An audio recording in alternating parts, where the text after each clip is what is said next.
Now, mistake number two. Mistake number two. It's called life forms, okay? I want you to give me an example of life forms you know. What kind of life forms do you know? How many life forms there are on planet Earth? So let me give you some life forms. There are fungi, and there are bacteria, and there are germs, and there are viruses, and there are plants, yes? And there are amoeba, and there are animals, and people are also life forms, etc. True or false? Yes? So there are many, many life forms, and you have a list. Each one of you have a list. Each one of you have in your own mind a list of all kinds of life forms you know. Yes?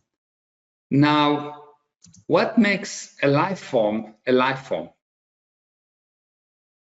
How a life form become a different life form? Why we call this thing a life form and this is a different? Why fungi is a different life form than amoeba, than people? Why?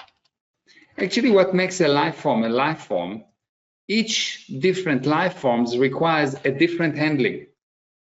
They need a different handling. They need different food, they need different conditions, they need different handling, yes? So far, true or not? Yes? That's what makes a life form life form.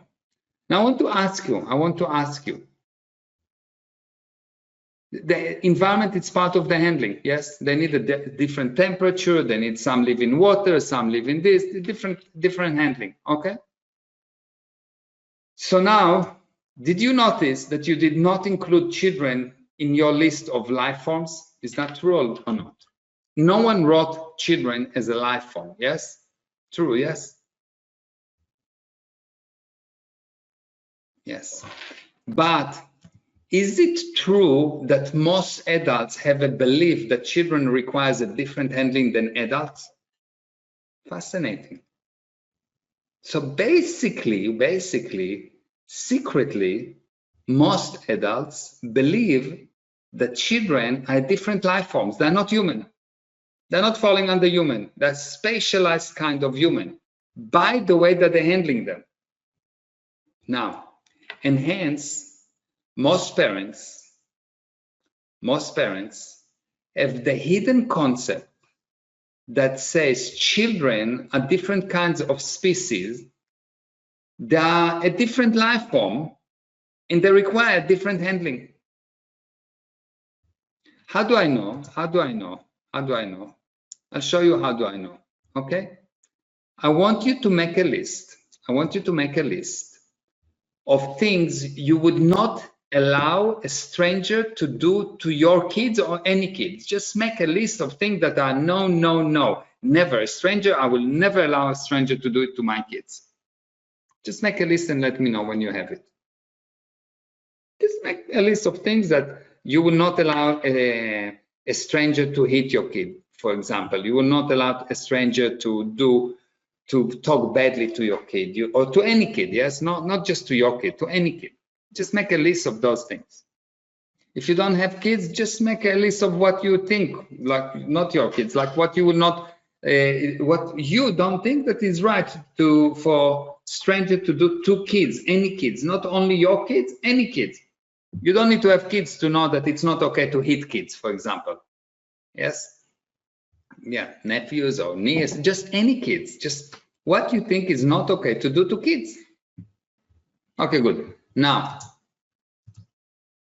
do you include things like violently shouting at your child? Did you do that? Did you include violently shouting at your child or at any children? Yes, is it including that on your list?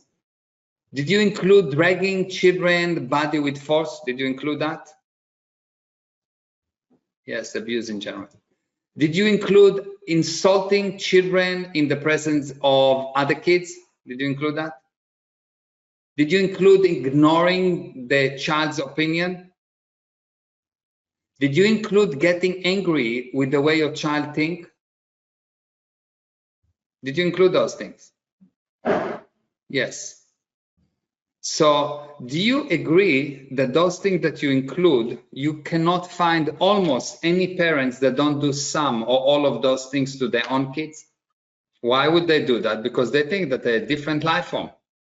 Yes. Now, what do you think? Why do you think parents are so upset when a stranger do that to their kids, but they're okay when they do it to them, to their kids? Why do you think that they're so upset when a stranger do that? If a stranger come to you, to your child, and shout at him, you will kill him. But if you do it, it's different. Why? I'll tell you why. I'll tell you why.